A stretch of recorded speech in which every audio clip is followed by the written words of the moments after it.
तो इन तमाम इशूज़ पर बात करने के लिए आज हमारे साथ मेहमान शख्सियात में शेर अली साहब हैं, रहनुमा PMLN, बैरिस्टर उमैर नियाजी साहब हैं PTI से, और खालिद चिश्ती, एक मोड और खालिद चिश्ती साहब हैं मारूफ एनालिस्ट हैं। सबको प्रोग्राम में खुशामदीद कहते हैं।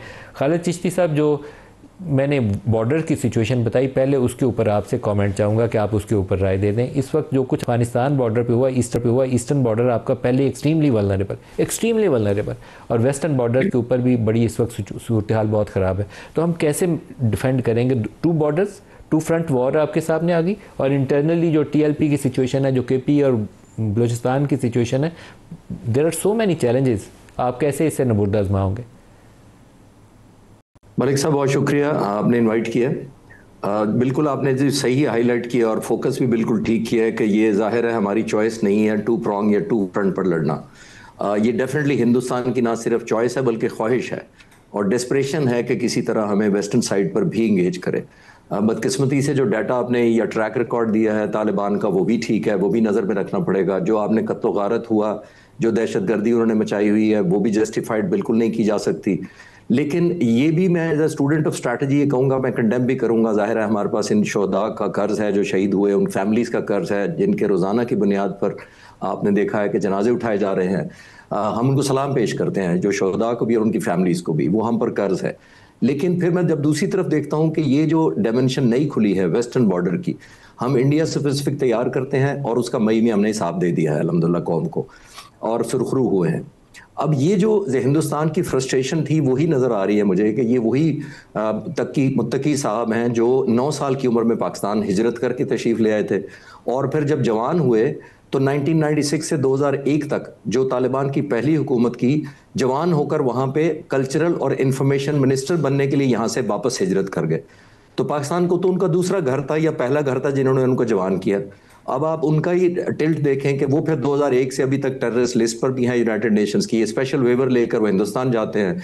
फिर हिंदू कुश पहाड़ों से लेकर और उनकी दोस्ती वो कहते हैं हम रिवाइव करना चाहते हैं। फिर हिंदुस्तान इतनी एक्सेप्शंस देता है आपके सामने और कहता है कि जी हम दोस्ती भी रिवाइव करेंगे, हम कॉमन एनिमी को भी निपटना चाहते हैं हम इकट्ठे होकर। तो कॉमन एनिमी कौन है? किसी स्कूल के बच्चे को भी पता है कि वो किसकी तरफ रेफर कर रहे हैं, और जो एक्टिविटीज़ रोज़ाना टेररिज्म की हो रही हैं वो हमारे सामने है। एक तरफ मैं पूरी तरह कंडेम करूंगा, सपोर्ट करूंगा, और जो हमने कॉस्ट इम्पोज की है पिछले 2 दिनों में, कल और परसों, वो पाकिस्तान की आर्म फोर्सेस ने जो की है बिल्कुल जस्टिफाइड है। बिकॉज हमने एक मैसेज भेजना था कि हम अनचेक नहीं देंगे, हम कर्ज उतारेंगे अपने शोहदा का, उनकी फैमिलीज का, नंबर 1। लेकिन at the end of the day अगर मैं फिर जब मैं ज़रा कूल माइंडेड होकर सोचता हूँ तो मैं कहता हूँ ये किसकी खुशी है? इसके अंदर खुशी टेम्परेरी तौर पर हमारी है कि हमने एक न्यूट्रलाइज किया है टारगेट को, एक मैसेज किया है। लेकिन लॉन्ग टर्म सेलिब्रेशन मुझे बॉर्डर पार नजर आती है। वो कहेंगे कि जो हम नहीं कर सकते थे वो हमने 2-4 बिलियन का फंड रेज किया है। तो ये यही लोग थे, दोवल ये कहते थे, इन्हीं के मिनिस्टर कहते थे कि ये 2016 के निकाल लें।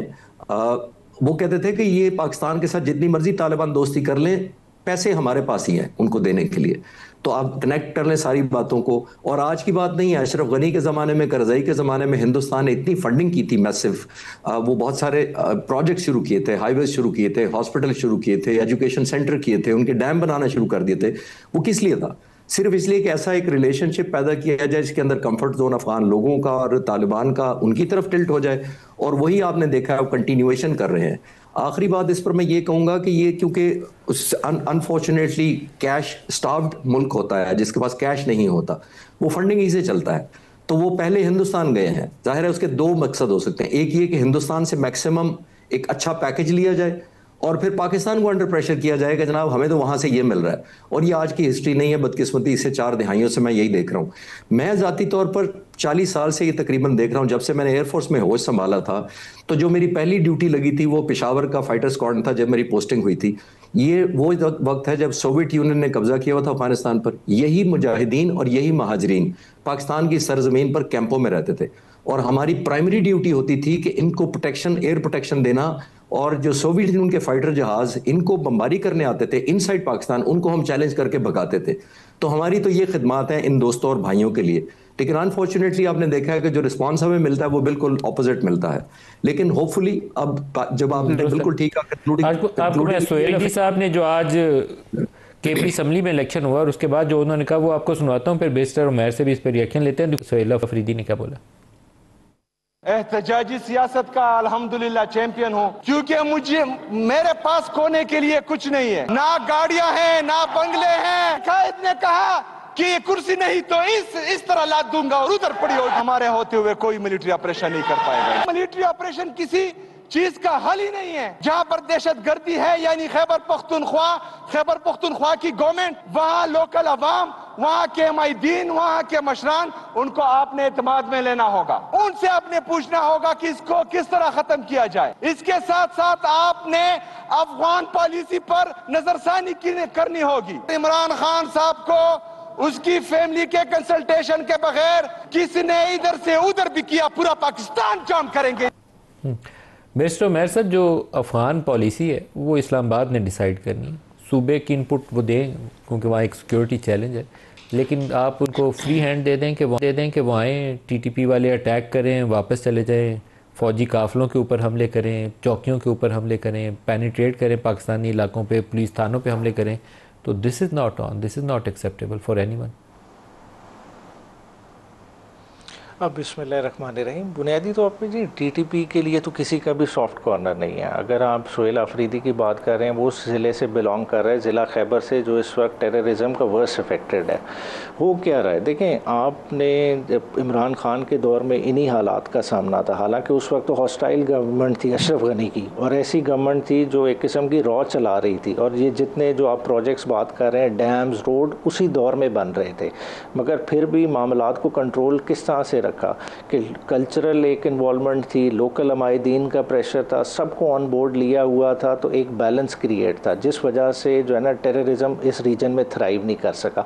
जब आप लोकल ओनरशिप बीच में से निकाल दें, देखें अमायदीन का एक रोल है, अक्रॉस बॉर्डर भी एक, देखें बॉर्डर कोई आज नहीं बना, ये हज़ारों साल पुराना बॉर्डर है, और इस बॉर्डर के अक्रॉस जो कबाइल रह रहे हैं, अगर आफरीदी इस तरफ रह रहे हैं तो दूसरी तरफ भी रह रहे हैं, अगर मेमंद कबीले इस तरफ हैं तो दूसरी तरफ भी हैं। तो इस तरह का जब नेक्सेस हो तो आप इनको इन्वॉल्व कर सकते हैं। अगर इमरान खान साहब ने भी अगर टेररिज्म पे बात की है तो यही कहा है कि आप इस लोकल इंटरवेंशन को भी इस्तेमाल करें। हमको ये तो नहीं कह रहे कि तालिबान को गले लगा लें। देखिए तालिबान की अपनी इनसिक्योरिटी क्या है, हमें खुद सोचना चाहिए कि देखें सर, आपके पीटीआई के दौरे जब आपकी सूबाई हुकूमत ही थी, तो जब सबसे पहले ज़र्ब-ए-अज़्ब ऑपरेशन लॉन्च किया गया था, जिससे आपको ब्रीथिंग स्पेस पाकिस्तानी इलाकों में पैदा हुई थी, वो ज़र्ब-ए-अज़्ब ने पैदा की थी। ज़र्ब-ए-अज़्ब पीटीआई की हुकूमत थी केपी में जिस वक्त आपके ये ज़र्ब-ए-अज़्ब ऑपरेशन लॉन्च हुआ, और उसमें आपकी गुंजाइश पैदा हुई। उसके बाद आप लोगों ने हाथ हल्का किया, वो लोग अंदर पेनिट्रेट कर गए। तो बेवकूफ़ियाँ तो जब आप करेंगे, दूसरे को स्पेस देंगे, एनिमी को मौका देंगे, तो एनिमी घुस जाएगा अंदर, दुश्मन दोबारा अंदर घुस गया आपके। नहीं, वो घुसा ना, तो देखें ये किस तरह से घुसा, यही तो देखने वाला है। देखें तालिबान की इस वक्त इनसिक्योरिटी क्या है, अचानक सडन ये चेंज किस तरह से आ गया है कि आप चाय की प्याली उधर उनके साथ शेयर कर रहे हैं, आज उसी चाय की प्याली में तूफ़ान आ गया। ये किस तरह से बरपा हुआ है। देखें अफगानिस्तान के डायनामिक्स चेंज हो रहे हैं, अफगानिस्तान के अंदर अपनी एक पावर की टग ऑफ वॉर है, कोई इतना आसान नहीं है। अगर जैसा से चिश्ती साहब डिफ़ाइन कर रहे हैं कि उनका भी पैसे की रिक्वायरमेंट दूसरे मामलात है, मगर उससे हट के पोलिटिकल भी हैं। देखें वो भी अंदर से चैलेंज फील कर रहे हैं। जो एलाइज बज़ाहिर नज़र आ रहे हैं कि इकट्ठे हुए थे डिफरेंट कंपोनेंट, हकानी नेटवर्क, ये वो भी उनको टफ टाइम दे रहे हैं। तो ये सारी चीज़ें जो हमने ओवर द पीरियड इग्नोर की हैं, हमने जितनी इन्वेस्टमेंट की थी तो हमें क्या फ़ायदा हुआ। देखें अगर हमने उनके लिए खून बहाया है तो हमने पैसा भी बहाया है, हमने उसको 5वें सूबे की तरह ओवर द पीरियड जो है ना 80 की दिहाई से ट्रीट करते रहे, पूरे अफगानिस्तान को पालते रहे, तो उसका हमें हासिल वसूल क्या हुआ। तो आज आप समझते हैं कि एक ऐसी पॉलिसी बना ली जाए जिसमें हम सारी इन्वेस्टमेंट भी ज़ाया कर दें। देखें आपको एक ऐसी जामे पॉलिसी बनानी पड़ेगी, कहीं तो आपको कट लगाना पड़ेगा कि आपको भी कम से कम नुकसान हो ना, आपका वेस्टर्न बॉर्डर आपके साथ खुले, उस तरह का हॉस्टाइल खुले। देखें एक तरफ तो हम मोदी का कहते हैं कि मोदी का जब भी डिक्लाइन आएगा वो कुछ ना कुछ एक्टिविटी करेगा, तो इसी तरह की पोजीशन तो तालिबान की भी नज़र आती है। उन्हें अगर अपनी हुकूमत जाती नज़र आएगी तो उनके लिए क्या ऑप्शन है। तो बजाय इसके कि हम एक इस तरह की कॉन्फ्रंटेशन बना लें, हमें तो वो लड़ाई वारे में नहीं है, एक बराबरी में लड़ाई लड़ी जाए। हमने एक इंडिया के साथ लड़ाई लड़ी, बे वाला मार्का, वो समझ आता है। दुनिया में अफगानिस्तान से कम्प्रिहेंसिव अप्रोच होनी चाहिए, यहाँ तक मैं आपसे मुत्तफिक हूँ, लेकिन अफगानिस्तान के लिए कोई अपोलोजेटिक अप्रोच नहीं होनी चाहिए। अगर वो हमारे किसी एक शख्स को भी आके शहीद करते हैं बॉर्डर पार से, तो ये आप सॉवरेन कंट्री के ऊपर हमला तस्वुर किया जाना चाहिए, और हमारे ऊपर रोज़ हमले हो रहे हैं, पता नहीं हम कब उसको हमला तस्वुर करेंगे। बिल्कुल ठीक, मगर देखें हमने इतनी जुर्रत उन्हें दे कैसे दी? देखें ये हमने खुद देखना है। बात है कि ये हमारे जो है ना, देखें सेल्फ रिफ्लेक्शन तो करें। देखें साल डेढ़ में ऐसा क्या हो गया कि वो इतने दलेर हो गए कि उन्होंने आप पे हमला कर दिया, और हमला भी किस चीज़ से किया? ना उनके पास जहाज़ है ना कुछ है, उन्हें भी तो कॉन्सिक्वेंसेस का पता है, मगर इतनी दलेरी किसने दिलाई है? देखें जब हमने आइडेंटिफाई कर लिया कि इंडिया का नेटवर्क ऑपरेट कर रहा है, तो हम डिप्लोमेटिकली भी उस चीज़ को जो है ना यूटिलाइज़ करें। हमने स्ट्राइक्स कर लिए, चलें उन्होंने हमारे बंदे शहीद किए, हमने उधर उनके जो है ना बंदों को फारिग कर दिया, मगर बात है कि इंटरनेशनली क्या हमने इस चीज़ को हाईलाइट किया जो इतनी बड़ी उन्होंने ज्यादती हमारे साथ की? ये सारी चीज़ों का मजमूआ है जिसको आपको बैलेंस करना पड़ेगा। आप आबिद शेर अली साहब, जब ये अमरीकी फ़ौजें अफ़गानिस्तान से इनका इनखला हुआ, वो इनखला करने पे भी पाकिस्तान ने उनकी बहुत सपोर्ट की है, लेकिन उसके बाद एक नई इसके अंदर डायमेंशन आ गई है कि जितना अमरीकी असला था, अमरीकी वो छोड़ के यहाँ से भागे हैं, जानबूझ के छोड़ के भागे हैं। मेरा तो यही ख्याल है, क्योंकि पाकिस्तान की इंस्टेबिलिटी में वो असला जो अमरीकी यहाँ छोड़ के गए हैं उसका बड़ा रोल है। अब ये KP में जितने हमले होते हैं उसके अंदर वो जदीद अमरीकी असला जो वो छोड़ के गए हैं वो इस्तेमाल होता है। उनके पास वो नाइट विजन डिवाइसेस हैं, वो थर्मल गन्स हैं, वो दूर से बैठ के हमला करते हैं पाकिस्तानी चौकियों पे, और वहाँ पे खड़े हुए सिपाही जिनके पास पुरानी बंदूकें हैं मार के चलते बनते हैं। तो ये आपका कोई तरीक़ाकार बनाना पड़ेगा, आपको अमेरिका से भी बात करनी पड़ेगी, सऊदीज़ और कतर का इन्फ्लुएंस है उनसे भी बात करनी पड़ेगी, और आपको एक मुकम्मल जामे प्रोग्राम के तहत इनको कंट्रोल बल्कि कंटेन करना पड़ेगा, ताकि रोज़ पाकिस्तान के ऊपर हमला करने से इनको रोका जा सके। बहुत शुक्रिया मौलाना साहब। इसमें कोई दो राह नहीं कि पाकिस्तान का एक मरकज़ी किरदार रहा है सोवियत वॉर से लेकर जो अमेरिकन इनखला हुआ, और उसके बाद भी, क्योंकि हमारा वेस्टर्न बॉर्डर लगता है और हमारी बहुत सारी मैं समझता हूँ कि मेहरबानी है अफ़गान लोगों पर। 15-20 लाख लोगों को शेल्टर दिया, उस वक्त जो बेसहारा लोग थे उनको सहारा भी दिया। तो ये इसमें तो नहीं कह सकते कि हमने उनके साथ हमने तो कभी बेवफाई नहीं की, और ना ही कभी अफ़गान लोगों को हमने उस वक्त तन्हा छोड़ा।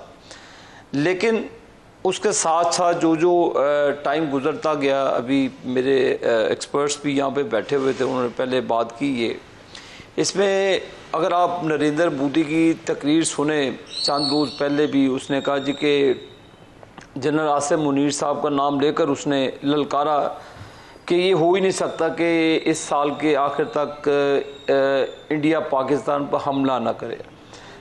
तो इसका मतलब ये अफ़गानिस्तान उसकी प्रॉक्सी थी। जो आपने भी प्रोजेक्ट्स भी गिनाए, वो अपनी प्रॉक्सी के ज़रिए पाकिस्तान को एंगेज करने की कोशिश कर रहा है, ताकि वो अपने ईस्टर्न साइड पर पाकिस्तान को दोबारा किसी न किसी हादसे का शिकार करे। तो मलिक साहब, हमने अल्हम्दुलिल्लाह दोनों बॉर्डर्स पे दुनिया को ये बताया कि पाकिस्तान को वो वाला पाकिस्तान ना समझे।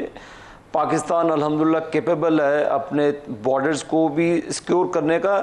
सबसे जो ख़तरनाक बात ये है कि पिछले 12-13 साल से PTI की हुकूमत है वहाँ पर KPK के अंदर। अभी पीछे गंडापुर साहब की तकरीरें चलती थी, अब ये आज सुहेल अफरीदी साहब का बड़ा अफसोसनाक बयान है कि क्या जो हमारे जवान शहीद होते हैं, जो अफ़गानिस्तान के रास्ते से टेररिस्ट आते हैं और कॉन्वॉय पे ऊपर हमला करते हैं, और 5 बजे के बाद आप पेशावर को भी उनके हवाले कर देते हैं कि पिछले 13 साल से आप हुक्मरान हैं KPK के, और आपकी पूरी जिम्मेदारी है, आपकी जिम्मेदारी नहीं बल्कि आप इसके पूरे जिम्मेदार हैं कि जो भी हमारी आर्म फोर्सेस के ऊपर हमला होता है, क्या आप कितने सालों से एंगेज कर रहे हैं? आप 3.5 साल वफाक की हुकूमत आपके पास रही इमरान खान साहब के दौर में, उस वक्त आपकी ही हुकूमत थी। आपने देखे कि किया क्या पाकिस्तान को, आपने पाकिस्तान को निहत्ता करने की कोशिश की। आज पाकिस्तान में जो इनसिक्योरिटी है, जो KPK के अंदर हमारे आए दिन अफगानिस्तान के रास्ते जो इंडियन पेड तंजीमें हैं वो पाकिस्तान के ऊपर हमला करती हैं। पाकिस्तान के आर्म फोर्सेस काफिलों पे कभी 15 जवान हमारे शहीद हो रहे हैं, कभी 10 हो रहे हैं, कभी 12 हो रहे हैं। कोई वो जो जरगे के लोग हैं वो शहीद नहीं होते इसमें। कोई आपके लोकल कायदीन इसमें शहीद नहीं होते, हमारे जवान शहीद होते हैं जो हमारे बॉर्डर को सिक्योर करते हैं, जो शहादतें देते हैं। आप क्या आपने उनके लिए ये एजेंडा फिक्स किया है कि आपके चीफ मिनिस्टर खड़े होकर ललकारते हैं और उनको कहते हैं कि ये हम देखते हैं कि कैसे ऑपरेशन करते हैं? किसी का बाप भी नहीं रोक सकता कि हमारे जो लैंड सिक्योरिटी है, हम हर चप्पे चप्पे का वहां पर इंशाअल्लाह ताला पाकिस्तान का तहफ़्फ़ुज़ करेंगे। अगर कोई शख्स ये समझता है कि वो इसकी राह में हायल होगा, रुकावट करेगा, तो उसको बड़े सीरियस कॉन्सिक्वेंसेस से मलिक साहब गुजरना पड़ेगा। आप पाकिस्तान की बात करें, पाकिस्तान के जो जवान शहीद हो रहे हैं उनकी अंदर जो शोधा की आपकी तादाद है, फौज की भी और सिविल की भी, वो पिछले सालों से ज्यादा है। तो कहीं ना कहीं तो अब नाकाम हो रहे हैं, जिससे आपकी ये या दुश्मन आपका तगड़ा, आप ये कह सकते हैं कि इंडिया अफगानिस्तान के रास्ते में आके पाकिस्तान में दहशतगर्दी कर रहा है, लेकिन वो कर रहा है, आपको रोकना तो है उसको, अभी तक रोक नहीं सके आप इफेक्टिवली। मलिक साहब ये देखें, एक सेकंड मैं लूंगा आपका, ये केपीकी की हुकूमत इसकी जवाबदेह है ना, जो उनके स्पोक्स पर्सन बने हुए हैं, जो उनकी गुफ्तगू करते हैं। हमारा तो दिल जलता है कि जब हमारे फौजी जवानों पर, क्या पाकिस्तान ने अफगानिस्तान के साथ कोई जुल्म किया कि आप उधर के रास्ते से हमारे फौजी जवानों को टारगेट करते हैं? और मुझे अफसोस है कि केपीके के चीफ मिनिस्टर बड़े डठाई के साथ कह रहे हैं जी कि हम देखेंगे कि कौन मिलिट्री ऑपरेशन करता है। भाई ये मुल्क पाकिस्तानियों का है, ये आपका पॉलिटिकल पॉइंट स्कोरिंग आप करें वहां पे जाके, जिनको आपने सहारा दिया, जिनको शेल्टर दिया आपने, आप ही की वजह से, आपकी हुकूमत की वजह से आज जो केपीके के हालात हैं कि पीटीआई की हुकूमत को उसमें बरीउल जुम्मा मलिक साहब नहीं करवा सकते। आपने ऑपरेशन ज़रबल अज़हर हमने तमाम सोर्सेज दिए हैं, तो आप जब as a chief executive of the province आप सरेंडर कर देंगे और आप अपनी फौज को कहते हैं कि घुटने टेके और उनसे आप डायलॉग करें, किस किस्म के डायलॉग करें? आपने जब एंगेज किया इमरान खान के दौर में, क्या उसका फायदा हुआ? ये उसी का नतीजा भुगत रहे हैं कि आए दिन हमारी आर्म फोर्सेस पर हमला होता है। मलिक साहब दुनिया को भी पावर कराएंगे इंशाअल्लाह।